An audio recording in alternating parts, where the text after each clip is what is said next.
लागले. आता जेवढं प्रेम लग्नानंतर ते चालून देणार आहे तेवढं लक्ष्मण दादा लाजायला लागले, खाली बघायला लागले रे. डेअरिंग लागते असं चार चौघामध्ये चालून द्यायला, चार भिंतीमध्ये कोणी चालून द्या का लक्ष्मण दादा.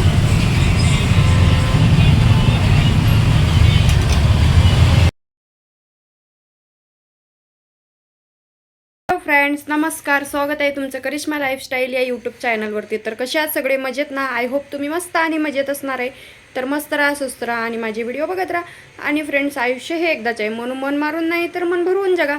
तर चला मग आजच्या व्हिडिओला सुरुवात करूया. त्या अगोदर तुम्ही चॅनलवर नवीन असाल तर चॅनलला सबस्क्राईब करून घ्या, सोबतच बेल आयकॉनसुद्धा प्रेस करा, जेणेकरून माझा येणारा प्रत्येक व्हिडिओ हा सर्वात अगोदर तुम्हाला दिसत जाईल. तर चला, हा व्हिडिओ होणार आहे, तारीख काढली होती लग्नाची आम्ही कारण मी पुढं जो व्हिडिओ तुम्हाला दाखवणार आहे तो आहे 7 फेब्रुवारीचा. 7 फेब्रुवारीपासून 11 फेब्रुवारीपर्यंत आम्ही कसं पटोपट सगळ्या गोष्टी मॅनेज केल्या ना, हे या व्हिडिओमध्ये तुम्हाला बघायला मिळणारच आहे. त्या अगोदर मला सांगा, माझा सिंदूर कसा दिसतो. मिस्टर मला म्हणतात हे असंच सिंदूर लावायचं, असंच छान दिसतं, ते लिक्विड वगैरे लावायचं नाही. आता तुम्ही म्हणणार की ताई याच्यामध्ये केमिकल असते, तर हो केमिकल असते, पण आधीच्या बायका हेच लावायचं ना, उभरल तेव्हा बघू. पण हे असंच छान दिसतं. तुम्हाला कसं वाटतं मला कमेंट करून नक्की सांगा. आणि आधीच्या बायका हेच लावायच्या आणि महत्त्वाचं म्हणजे यालाच महत्त्व आहे, बरोबर ना. तर असू द्या, उभरल तेव्हाचं तेव्हा बघू, पण लिक्विडपेक्षा हे छान दिसते, मला तरी आवडते बघा. तर चला, नवऱ्याला ते आवडते ते करायला पाहिजे ना, नाही का. तर आज काय यांचं टिफिन दिलेला नाही आहे मी, कारण मी आहे आजारी. एकदम असं घसा जाम झाला आहे. आता शिकूट आंघोळ केली तेव्हा मला बरं वाटते. घसा जाम झालेला आहे, सर्दीने डोकं जाम आहे आणि रातभर ताप होता. तर चला मग, आता आवरलं, थोडं उठली, आता स्वयंपाकाला लागलेली आहे. तोपर्यंत म्हटलं व्हिडिओ कंटिन्यू करावा आपला, कारण व्हिडिओ पण वेळेवर पडत नाही आहेत आणि आता आम्हाला बाहेर पण जायचं आहे गावाला. त्याच्यामुळे मग काय माहिती व्हिडिओ येतील का नाही. तर आपले व्हिडिओ जे आहेत पेंडिंग ते कंटिन्यू करून टाकावं, म्हणजे आहेत तेवढे संपवून टाकावं म्हणलं. तर मला एक सांगायचं आहे, वाईट कमेंट आणि चांगल्या कमेंटमधला फरक शॉर्टकटमध्ये सांगणार, जास्त या विषयावर बोलायचं नाही. तसंही हा व्हिडिओ मला जेव्हा आम्ही लग्नाची तारीख काढली होती आणि कशा पद्धतीने आम्ही सगळ्या गोष्टी मॅनेज केल्या याच्यावर बनवायचं आहे. पण 1-2 शब्दामध्ये सांगणं गरजेचं आहे, कारण काही लोक म्हणतात तू सगळ्यांनाच म्हणते की वाईट कमेंट करते. तर मी म्हणते सगळेच वाईट कमेंट करत नाही, काही चांगले लोक पण आहेत. हां, चांगले लोक 75% आहेत, वाईट कमेंट करणारे 25% आहेत. त्यांच्या कमेंट कुठं दिसत बी नाही, एखादी कमेंट दिसते तेव्हा मला त्यांना उत्तर द्यावं लागतं. आणि कसं असतं ना, पॉझिटिव्ह गोष्टीपेक्षा माणूस नेगेटिव्ह गोष्टीकडे लवकर ओढला जातो, त्यामुळे ते नेगेटिव्ह कमेंट लगेच डोक्यात बसतात. तर आता बघा, एका ताईने कमेंट केली होती की तू मयंकला व्हिडिओमध्ये घेत नाही, नुसतं नवऱ्याचं प्रेम दाखवते. तर आता तो माझा प्रश्न आहे ना की त्याला व्हिडिओमध्ये घ्यायचा नाही घ्यायचा. मला माझ्या मुलाला सोशल मीडियावर नाही आणायचं, किंवा तो माझा वैयक्तिक प्रश्न आहे की मी त्याला व्हिडिओमध्ये घेणार की नाही घेणार, नवऱ्याचं प्रेम दाखवणार की नाही दाखवणार. व्हिडिओ मी माझ्या पद्धतीने, मला जसे आवडतात तसे मी व्हिडिओ काढते, किंवा जसं मला व्हिडिओमधलं कळतं तसं मी व्हिडिओ काढते, ठीक आहे. आणि एका ताईने कमेंट केली होती की तुमची जोडी खूप छान आहे, असं सुखा संसार करा, पण जास्त आनंद दाखवू नको लोकांना, कारण लोकांची नजर लागते. आता ही होती पॉझिटिव्ह कमेंट. आता ह्या ताई वाईट पद्धतीने पण बोलू शकत होत्या, काय तू नुसतं नवऱ्याला घेऊन बसते, व्हिडिओ काढते, त्या पोराला दाखवा जा, कधीतरी पोळ्याकडे लक्ष देत जा, असे पण कमेंट आहेत बरं का. पण या ताईने वेगळ्या पद्धतीने कमेंट केली की करिश्मा, लोकांना जास्त प्रेम दाखवू नको, लोकांची नजर लागते, काही लोकांची, म्हणजे असतात काही लोकांना ना आपला आनंद सहन होत नाही. परत याही व्हिडिओ खाली कोणीतरी येऊन कमेंट नक्कीच करणार आहे, मला माहिती आहे. तुला नजर लावायला तुझ्यात काय, असे भरपूर कमेंट मी बघितले. माझ्यात काही नाही आहे बाबा, पण कोणाकोणाला आनंद नाही सहन होत. आता मी पण आहे बघा, मी सोशल मीडियावर आहे, याचा अर्थ हे नाही की मी फक्त व्हिडिओ बनवते आणि तुमच्यासोबत म्हणजे तुम्ही माझे व्हिडिओ बघता. मी लोकांचे पण व्हिडिओ बघते ना. आता जसे तुम्ही युजर आहात, जसे तुम्ही काय म्हणतात त्याला व्ह्यूवर आहात, तशी मी पण एक दुसरं कोणाची तरी व्ह्यूवर असेलच, मी दुसऱ्यांचे व्हिडिओ बघत असेलच. पण ज्यावेळेस एखादा व्हिडिओ माझ्यासमोर चांगला येतो, आता इंस्टाग्रामला सगळेच व्हिडिओ बघतात बरोबर, मी पण व्हिडिओ बघते लोकांचे, पण एखादा व्हिडिओ जर चांगला आला, तो माझ्या मनाला आवडला, तरच मी लाईक करते आणि तरच मी कमेंट करते त्यावर की, आणि व्हिडिओमध्ये जर काही खोड काढायची असेल तर ते आपण कशी बी काढू शकतो. पण व्हिडिओमध्ये जर चांगलंच बघायचं असेल ना, तर आपण त्याला चांगली पण कमेंट करू शकतो की बाबा तुमचं हे चुकलं आहे, पण बाकी एवढं बरोबर आहे व्हिडिओ. पण काही लोकांना सवयच पडलेली असते, ते वाईटच बोलतात, किती चांगलं दाखवलं तरी वाईट बोलतात. आता मी पण दुसऱ्याचे व्हिडिओ बघते, पण मी आजपर्यंत तुम्हाला सांगते, कोणाच्याही व्हिडिओ खाली कमेंट करायला नाही गेली की तुझं हे चुकतं, तुझं ते चुकतं, तू हे का नाही दाखवत, तू दिवसभराचं रुटीनच का नाही दाखवत, तू सगळ्या गोष्टी कॅप्चर करणं एवढं सोपं वाटतं का तुम्हाला. कॅमेरा असं धरून बघा, बोलून बघा, मग तेव्हा तुम्हाला कळेल. 2 शब्द जरी बोलायचं म्हणलं ना, ज्याने कधी कॅमेराच फेस केला नाही आहे त्याला 2 शब्द जरी बोलायचं म्हणलं ना तरी जड जाते. आणि तुम्ही माझ्याकडून काय अपेक्षा करता सांगा. काही काही लोकांनाच बोलते. तर असं असतं चांगल्या आणि वाईटमधल्या चांगल्या कमेंट आणि वाईट कमेंटमधला फरक. तर हा झाला फरक, त्याच्यामुळे जरा चांगले कमेंट करत जा एवढंच सांगणार. बाकी मी वैतागलेली आहे सारखं सारखं त्या वाईट कमेंट करणाऱ्या लोकांना उत्तरं देऊन, कारण ते वाईट कमेंट करायचीच ठरली ना तर त्यांना काही आता पता नसतो, उगं काहीतरी वाईट कमेंट करत सुटतात. आता काय आधी काही दिवसापूर्वी तर काही लोक म्हणायचे की हिच्या नवऱ्याचं दुसरंच लग्न आहे, त्याच्या बायको लेकरं सोडून हिच्या मागं लागून आला असं म्हणायचे. आता या विषयावर आम्ही आहे ना प्रश्न उत्तरांचा एक व्हिडिओ बनवणार आहे. आता खूप जणांचे चांगल्या लोकांचे प्रश्न आहेत, विचारायचं आहे तर चांगलं काहीतरी विचारा ना, वाईट कशाला विचारता. काही काही लोकांचे चांगले पण प्रश्न आहेत, ताई हे गंटन कितीचं आहे किंवा ते लांब गंटन किती तोडायचे, असे बरेच काही प्रश्न येतात. तर त्या सगळ्या प्रश्नावर जिजूचं शिक्षण किती झालं असेही प्रश्न येतात, त्यांचं काम काय असेही प्रश्न येतात, त्यांचं तुला ते गळ्यातलं केलं ते सोन्याचं आहे की डुप्लिकेट असेही प्रश्न येतात. म्हणजे हे खूप नॉर्मल प्रश्न झाले, तर याची उत्तरं द्यायला मला नक्की आवडेल. कुठं राहतेस वगैरे एवढं डीपमध्ये नाही माहिती देणार, पण शॉर्टकटमध्ये नक्कीच देणार. पण एखाद्याला असं म्हणजे चिड येईल, एखाद्याला राग येईल अशी का कमेंट करता, एवढाच माझा प्रश्न आहे. मग या प्रश्नाच्या उत्तराची अपेक्षा नाही आहे तुमच्याकडून, पण मला प्रश्न पडतो की लोक असं का बोलत असतील. चांगलेही लोक आहेत बोलणारे, तर मी चांगल्या लोकांकडे लक्ष देते ना की वाईट लोकांकडे. पण यांना प्रश्न पडते त्यामुळे मला उत्तरं द्यावं लागतात. पण आता मला कळलं की यांना उत्तरं देऊन देऊन जेवढे आपण उत्तरं देणार आहे ना तेवढे हे इथं बसणार आहेत आणि तेवढे त्यांचे प्रश्न निर्माण होणार आहेत. त्याच्यामुळे मी उत्तरं देणं सोडलं आहे. मी माझे डेली रुटीन दाखवणार आहे, माझा आनंद दाखवणार आहे. ज्यांना माझा आनंद बघून होते बघा, आणि नसेल बघून होत तर ऑप्शन आहे तुमच्याकडे. तर चला मग व्हिडिओला सुरुवात करूया. पुढचे व्हिडिओ सांगते तुम्हाला. आणि हो, हे जे कानातले आहेत ना, हे बघता हे 1 ग्रॅमचे आहेत. ते मला प्रमोशनसाठी ज्वेलरी आली होती बघा, मंगळसूत्र, त्याच्यावरचे कानातले कसे दिसत आहेत सांगा, एकदम सोन्यासारखे दिसत आहेत. आणि माझे जे सोन्याचे कानातले होते तर ते कानातले एका साईडची ती साखळी अशी म्हणजे तुटल्यासारखंच झालं, त्याला डाग लावून आणावं लागेल म्हणत होते. काय माहिती कोणाची नजर लागली, नजरच म्हणेन मी तर आता काय करू. तर कानातलं तुटलं माझ्या सोन्याचं, आता त्याला ते डाग मारून आणावं लागेल असं ते म्हणत होते. तर म्हणून मी दुसरे कानातले घातलेले आहेत. बाकी व्हिडिओ कंटिन्यू करा तुम्ही. पुढचा जो व्हिडिओ आहे ते आम्ही तारीख काढायला गेलो होतो तो बघायला भेटणार आहे. तर चला मग. हॅलो फ्रेंड्स, घाई गडबडीमध्ये मी हा व्हिडिओ काढत आहे. मला फुरसतच नाही भेटली, म्हणजे लक्षातच नाही राहिलं व्हिडिओ काढायचं. मी चाललेली आहे आळंदीला, सांगते तुम्हाला कशाला, 1 मिनिट. तर व्हिडिओ काढायचं लक्षात नाही राहिल्यामुळे मला घाई गडबडीमध्ये काहीच बोलता येईना झालं आहे. निघायच्या वेळेस लक्षात आलं माझ्या की अरे व्हिडिओ काढायचं राहिलं आहे. तर मी निघत आहे. महत्त्वाचं काम आहे जरा, तुम्हाला तिकडेच गेल्यावर सांगते. मला काही सूचना झाल्या आता बोलायचं, ते लक्ष्मण दादा खाली येऊन थांबले. चला करा कंटिन्यू. तर फ्रेंड्स, हा व्हिडिओ आहे 7 फेब्रुवारीच्या रोज डेच्या दिवशीचा. लक्ष्मण दादा मला घेऊन चालले होते आळंदीला तारीख काढायला. कारण आम्ही जेव्हापासून नवरदेवाचं घर बघून आलो, मुलाचं घर बघून आलो, तेव्हा आम्हाला त्यांनीच सांगितलं की तुम्हाला जी तारीख काढायची ती काढा. तसं तर आम्ही घर बघतानाच तारीख काढायला गेलो होतो, पण मग तिथं गेल्यावर फक्त पसंती केली, ओटी वगैरे भरली, त्यानंतर ते म्हणले तारीख काढायची तर बामणाकडं बघून काढा. मग मी म्हणलं माणूस जेव्हा जन्माला येतो तेव्हा तारीख बघून येत नाही, मरतो तेव्हा तारीख बघून येत नाही, अख्ख्या जिंदगीभर तारखाच बघत बसतो. तारीख कोणती बी असली तर काय फरक पडते. मग मिस्टरांना विचारलं कधीपर्यंत जमते तुम्हाला सांगा. तर ते मला म्हणले की करायचं असेल तर एप्रिल महिन्याच्या अगोदर करावं लागेल, नाही तर मग डायरेक्ट दिवाळीमध्ये होईल. मग म्हणलं चला एप्रिलमध्ये करायचं आहे म्हणल्यावर मार्च महिन्यामध्ये एप्रिल महिन्यामध्ये लई ऊन तापते, त्यामुळे मग मी लवकर डिसिजन घेतला की फेब्रुवारीमध्येच करायचं. आणि मग मयंकच्या शाळेचं काय, तर मयंकची शाळा शिफ्ट करता येणार. ठीक आहे, तर आता काय पेपराचीच तर वेळ राहिली, त्याच्यामुळे मग मी तसा विचार केला. तर इकडं आम्ही आळंदीला पोहोचलो, सूत्रबंधन मंगल कार्यालय इथे. त्यानंतर त्यांनी आम्हाला हॉल वगैरे दाखवलं. हॉल वगैरे मला खूप आवडला. त्यानंतर ठरवलं इथंच लग्न करायचं. आता तुम्हाला तर माहिती आहे माझी कोणती हाऊस न्यूज पूर्ण नव्हती झाली, त्याच्यामुळे मग मी त्यांना सांगितलं करायचं तर चांगलंच करायचं आहे, एकदाच होणार आहे करायचं म्हणून. त्याच्यामुळे मी विचार केला की चांगला हॉल बुक करा. आणि इकडे हे नवरदेव नवरीसाठी मेकअप वगैरेसाठी रूमा पण आहेत इकडे छान, आणि खूप छान इथं आवडलं मला. आणि कॅटरिंगची सोय वगैरे पण आहे म्हणले. त्यानंतर पार्किंगची सोय आहे पण, आणि 50 माणसापासून तर 5000 माणसापर्यंत इथं म्हणजे भरपूर काही सोय होती त्यांच्याकडे. तर त्यांनी जे जे सांगायचे ते सांगितलं आणि एकदम स्वस्तात मस्त आम्हाला हॉल दिलेला आहे लग्नासाठी. तर आम्ही हा हॉल वगैरे बुक केला, ॲडव्हान्स वगैरे दिला, आणि आम्हाला अजून बऱ्याच गोष्टीची तयारी करायची होती.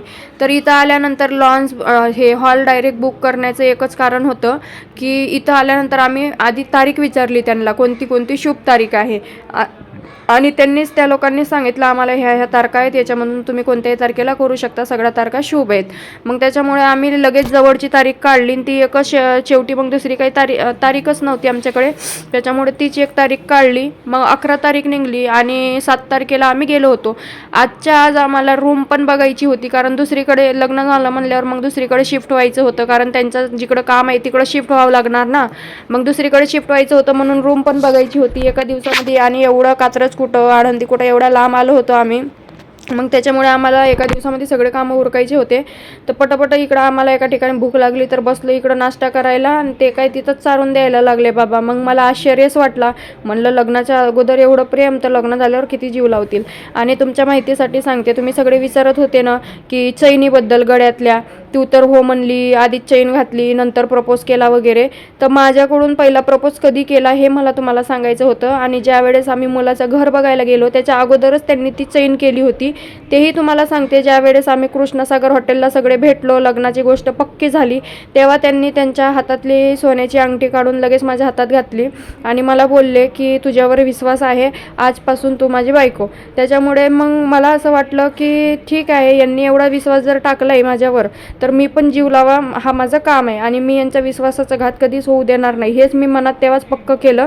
तेव्हा त्यांनी ती सोन्याची अंगठी दिली होती. बाकी तर तुम्हाला माझ्या अटी शर्ती माहीतच आहेत की मी आधीच सांगितलं होतं लग्न करताना मी मुलामध्ये ह्या क्वालिटी बघणार आणि माझ्या ह्या अटी शर्ती असणार. तर त्यांनी जे जे मी बोलली ते सगळं केलं. आम्ही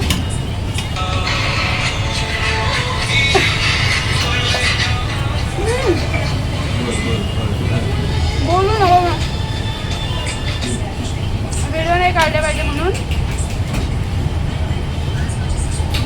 भूक लागली. आता जेवढं प्रेम लग्नानंतर ते करून देणार आहे तेवढं लक्ष्मण दादा लाजायला लागले, खाली बघायला लागले. ते डेरिंग लागते असं त्या सर्वांमध्ये चारून द्यायला, चार भिंतीमध्ये कोणी चारून द्या का लक्ष्मण दादा.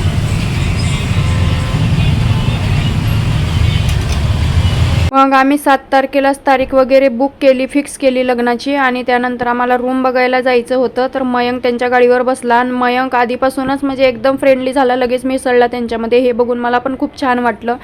लक्ष्मणदादानी होईल तिथं सगळी धावपळ केलेली आहे, एवढं कोणी कोणासाठी करत नाही. मुलाचं घर बघायला पण ते चालते, मुलगा पसंत करायला पण ते चालते, सगळी विचारपूस लक्ष्मणदादानीच केली. त्यानंतर तिकडून आल्यानंतर तारीख काढायला पण आले ना, अक्षरशः शॉपिंगला सुद्धा आले लक्ष्मणदादा. आणि लग्नाच्या दिवशी तर भरपूर धावपळ केली. तर खरंच कोणी कोणासाठी एवढं करत नाही, सक्क पण आपल्यासाठी करत नाही बरं का. आणि राहिली गोष्ट आता तुम्हाला माझ्या गळ्यातल्या चैनीची सांगते. तर ती चैन प्रपोज करायच्या आधीच केली होती आणि मग नंतर प्रपोज केला. तर बोलत तर होतो आम्ही आणि मग त्यांना माझ्याकडून होकार पाहिजे होता, अशा पद्धतीने प्रपोज पाहिजे होता, त्यामुळे मी चांगला दिवस निवडला प्रपोज करण्यासाठी. तर हा विषय जास्त डीपमध्ये प्रश्नांचे उत्तर द्यायला लावत जाऊ नका राव, चांगलं नाही वाटत मला सुद्धा. त्यानंतर वाटतंय तितकं सोपं नाही आहे 4 दिवसामध्ये. आता मला सांगा, 7 तारीखला आम्ही तारीख काढली, 8, 9, 10 आणि 11. आता 3 ते 4 दिवसामध्ये काय काय शॉपिंग करणार, काय काय धावपळ करणार, पार्लरवाली बघायची, त्यानंतर मेहंदीवाली बघायची, कपडे खरेदी करायचे, मेकअपच्या वस्तू खरेदी करायचं, अजून काय काय खरेदी करायचं, सोनं नाणं खरेदी करायचं, मंगळसूत्र जोडवे ते खरेदी करायचं. आळंदीमध्ये काय फक्त आपलं पैसे भरावे लागतात, मंगळसूत्र ते तर आपलं फक्त घेऊन जावं लागतं आणि ते लोक लग्न लावून देतात.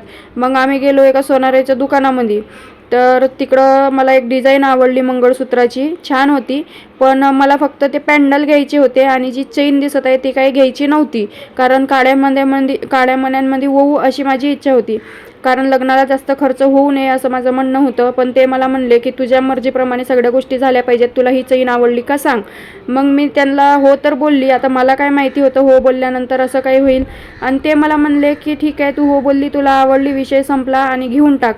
आणि जे मला एकदम असं अक्षरशः रडायला आलं ना की मी शब्दात सांगू शकत नाही. म्हणलं एवढं जीव मला कोणीच लावलं नाही, एवढा विश्वास माझ्यावर कोण टाकलं नाही, एवढं प्रेम मला कोण दिलं नाही आणि हा व्यक्ती माझ्यासाठी एवढं करतोय. हे सगळं बघूनच माझ्या मनामध्ये एक त्यांचा विश्वास बघून असं प्रेम निर्माण झालं त्यांच्यासाठी. एवढं सगळं खरंच कोणी कोणासाठी करत नाही. मला एवढं विचार आला होता की तिथंच डोक्यावर हात ठेवून उभी राहिली. पाहिजे ते सगळ्या गोष्टी माझ्या पसंतीप्रमाणे झाल्या, माझ्या पसंतीप्रमाणे हॉल बुक केला, माझ्या पसंतीप्रमाणे शॉपिंग केली, मंगळसूत्र तर माझ्या पसंतीचा घेतला. त्यानंतर हे सगळं बघून माझं मन एकदम एवढं भरून आलं ना, मग मी त्यांना सुद्धा सांगितलं की मला खरंच एवढं कोणी जीव नाही लावलं आणि तुम्ही जर मला एवढा जीव लावला तर खरंच मी आयुष्यभर चांगलं जपेल तुम्हाला. तर खरंच मला सांगा मित्रांनो, कोण एवढं कोणासाठी करत असतं का? एक तर सगळ्या गोष्टी माझ्या ॲक्सेप्ट केल्या, शिवाय माझ्या अटी शर्तीसुद्धा मान्य केल्या. खरंच मला खूप मी शब्दात सांगू शकत नाही, इतकं रडायला आलं होतं. आणि हे अश्रू दुःखाचे नव्हते बरं का, आनंदाचे होते की खरंच माझ्यावर पण कोणी एवढं प्रेम करू शकतं. लोक खूप म्हणायचे, कोण तुझ्यावर प्रेम करणार, कोणी का तुझ्या मुलाला ॲक्सेप्ट करणार, आणि खूप काय बरंच गोष्टी बोलायचे. मग मी डायरेक्ट साईडलाच होऊन गेली. म्हणलं यांना यांच्या पसंतीने घेऊ द्या. माझी काही इच्छा नव्हती की लग्नाला एवढा सगळा खर्च व्हावा, पण त्यांचं एकच म्हणणं होतं की तुला प्रत्येक आनंद द्यायचा आहे, कोणत्याही आनंदापासून वंचित तुला ठेवायचं नाही. त्यानंतर मग आमची खरेदी वगैरे झाली. लक्ष्मण दादा आणि आम्ही मग निघालो रिटर्न जाण्यासाठी. तर इकडं आम्हाला रस्त्यामध्ये दगडूशेठ हलवाईचं दर्शन पण भेटला. त्यानंतर हे आहे पुणे. तर आता आम्ही जाणार आहे पुणे सोडून, म्हणजे पुणे सोडून एकदम पुण्याच्या बाहेर पण नाही आणि लई पुण्यात बी नाही, तर कुठंतरी आजूबाजूला असणारच आहे, आणि ते पण त्यांच्या जॉबमुळे. तर रोज डे होता. मग आम्ही येता येता आम्हाला स्वामी समर्थांचं केंद्र मठ लागलं, शंकर महाराजांचं. मग तिथं काय आज रोज डे आहे, मग त्यांनी तर मला रोज दिला होता. मग वहिनीसाठी एक रोज घ्यायचा होता लक्ष्मण दादाला, तर लक्ष्मण दादांनी रोज घेतला. असा गेला आमचा रोज डे. तर काय करता, रोज डेच्या दिवशी तारीख निघाली आणि प्रपोज डेच्या दिवशी, प्रपोज डे नाही, काय म्हणते त्याला, प्रॉमिस डेच्या दिवशी आमचं लग्न झालं. तर तुम्ही सगळे म्हणत होते शॉर्ट व्हिडिओ आहे ना, काय झालं माझं इकडच्या तिकडं झाले, म्हणजे आधी कोणता व्हिडिओ टाकायचा नंतर कोणता व्हिडिओ टाकायचा यामध्ये थोडीशी गडबड झाली. त्यामुळे तसं वाटलं तुम्हाला. फर्स्ट टाईम जेव्हा ते बघायला आले होते, तसं तर मी अगरबत्तीचा बिझनेस चालू केलं तर तेव्हाच ते मला लग्नाचं बोलले होते. मग मी त्यांना तेव्हा नकार दिला होता, आणि एवढं काही कॉन्टॅक्ट नव्हतं, थोडंफार असं म्हणजे एवढं तेवढं बोलणं. ते म्हणायचे कधी, करिश्मा तुझ्या नजरेत असेल कोणती पोरगी तर सांग. मी पण त्यांना सांगून ठेवलं होतं, तुमच्या नजरेत असेल एखादा पोरगा तर सांगा, मी लग्नासाठी मुलगा बघते. एवढंच असं बोलणं चालू होतं. बाकी नंतर ज्यावेळेस म्हणजे एका ठिकाणी, मी जास्त काही डीपमध्ये सांगणार नाही, शॉर्टकटमध्ये सुरकवते, पण एका ठिकाणी लग्नाचं स्थळ आलं होतं. तुम्हाला सांगितलं होतं त्याच्या घरचा एक मेंबर राजी नाही म्हणून. तर तिथं बोलणं चालू होतं. मग मला तिथं काही गोष्टी खटकल्या. आता सगळ्या गोष्टी मी बोलून नाही दाखवणार, ते एवढं काही इम्पॉर्टंट नाही, आता झाल्या गेल्या आहेत त्या गोष्टी. तर काही गोष्टी खटकल्या. मग मला असं वाटलं की हा व्यक्ती आपल्या कॉन्टॅक्टमध्ये आहे, म्हणजे यांच्याबद्दल. तर मला तर सगळं योग्य वाटते, आणि मी कशासाठी नकार देते हा मी विचार केला. मग मी लक्षात आणलं की थोडीशी जोडी शोभणार नाही का असं वाटत होतं, किंवा हाईटचा विषय वाटत होता थोडासा. किंचित त्यांची हाईट कमी आहे, तुम्हाला माहिती आहे. तर कमी आहे म्हणण्यापेक्षा माझीच हाईट जास्त आहे म्हणावं लागेल, त्यांची हाईट बरोबरच आहे. तर मग मला असं वाटलं की एवढ्याशा गोष्टीवरून मी रिजेक्ट करते, मला असं नाही करायला पाहिजे. असे बरेच विचार मी केले, आणि लोक पण म्हणायचे तुझ्याशी कोण लग्न करेल, तुझ्यावर कोण प्रेम करेल, तुला कोण जीव लावेल, मयकला कोण ॲक्सेप्ट करेल, असे कमेंट करायचे. मग हे सगळ्या गोष्टी मी डोक्यात घेतल्या, आणि मग विचार केलं, आजही करायचं आहे, उद्याही करायचं आहे, शेवटी नशिबाने जे होईल ते होईल, नशिबात जो असेल तो पडेल, होईलच. त्याच्यामुळे मी विचार केला की एकदा त्या व्यक्तीला विचारून बघा, म्हणजे यांना म्हणलं ते असे संपर्कात आहेत, असे लग्नासाठी पोरगी बघतायत, मी पण लग्नाचा विचार करते, मग विचारायला काय हरकत आहे, असेल नशिबात तर भेटेल, होईल, असं मी विचार करून सहज विचारला त्यांना. तर मग त्यांनी हो म्हणले. आणि काहीतरी मला असं आठवतं 24-25 तारखेला, बघावं लागतील मला मेसेज, 24-25 तारखेला विचारलं. त्यावेळेस ते त्यांच्या गावाकडे होते, आणि त्यांचा लगेच रिप्लाय आला होकारमध्ये की हो, मी तिकडे पुण्याला आल्यावर भेटतो तुम्हाला एकदा, मग समोरासमोर ठरवू म्हणले. तर लगेच ते 30 तारखेला काहीतरी पुण्याला आले, आणि 30 तारखेला म्हणजे 30 जानेवारीला वाटतं, त्यावेळेस ते पुण्याला आले. आणि मग आम्ही कृष्णसागर हॉटेलला भेटलो, आणि त्यानंतर तिथंच आमचं फिक्स झालं, हो दोघांना पसंत आहे. लक्ष्मणदादा वहिनी तर होते मध्यस्थीर करायला. तिथून फिक्स झाल्यानंतर लक्ष्मणदादा आणि वहिनी गेले, आणि त्यानंतर मी घरी येत होती तेव्हा त्यांनी मला त्यांच्या हातातली सोन्याची अंगठी काढून मला दिली. मला वाटलं सहज दिली असेल, पण ते मला म्हणले राहू दे तुला, आजपासून मी सगळं काही मानलं तुला, असं म्हणले. मग मी म्हणलं एवढा विश्वास, आपण आताच भेटलोय, आताच लग्न ठरलंय, आता बाहेरच भेटलोय, अजून तुम्हाला माझ्याबद्दल काही आता पत्ता नाही, माझा ॲड्रेस नाही, काही नाही, तुम्ही एवढी महागा मोलाची, जवळजवळ जास्त जाऊ द्या, ते परत तुम्हाला मोठेपणा वाटणार, तर एवढी महागाची अंगठी मला दिली. हे सगळं बघून मी थोडीशी भावूक झाली. म्हणलं माझ्यावर एवढा विश्वास, मला म्हणले तुझ्यावर डोळे बंद करून विश्वास आहे, तू कुठेही जाणार नाही, तू काही नकार देणार नाही आता. त्याच्यामुळे मग मी पण थोडीशी भावूक झाली. मग त्यांच्यामध्ये थोडंसं असं वाटलं की म्हणलं या माणसाचा स्वभाव एवढा चांगला आहे, हा व्यक्ती जीव लावण्यासारखा आहे मला.